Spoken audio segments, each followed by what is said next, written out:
The constituents of Blackstrap get it, Mr. Speaker. They can envision that Canada, and they have embraced the budget. In fact, this budget has been well received throughout Saskatchewan, where it largely is seen as a blueprint for a better and more prosperous times.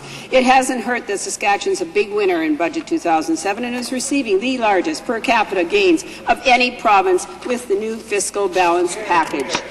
But I don't believe there has ever been a better budget in Canadian history that's been subjected to such a barrage of misinformation and blatant partisan criticism and wholesale misrepresentation. For instance, almost 3 months after the release of this budget, members of the opposition in this House of Commons, as well as members of the Saskatchewan NDP government, continue to claim that the government failed to keep its promise to Saskatchewan to exclude non-renewable resources from the equalization formula. Mr. Speaker, that erroneous information has been repeated so often by so many politicians and written in so many political commentaries that it's been endowed with a sense of truth, but nothing could be farther from the truth.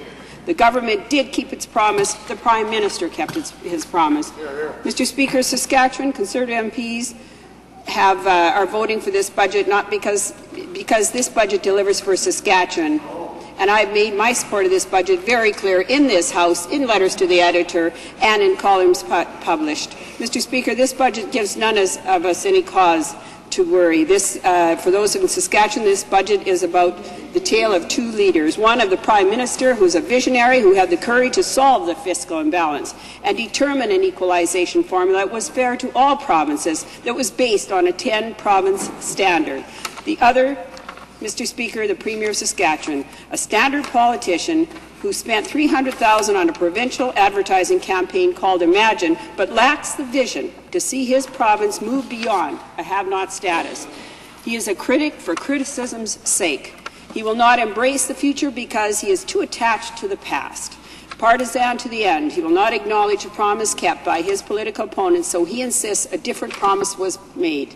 The government has kept its promise. Saskatchewan can exclude natural resources in the calculation of equalization revenues.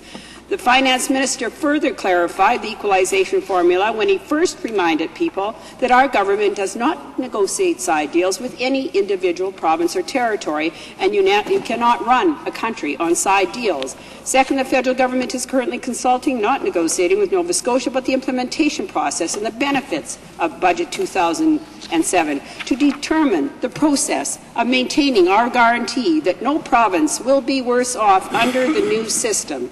Our government is not in the midst of making any side deals for political expediency. Equalization has been restored to a principle-based program for the first time in many years.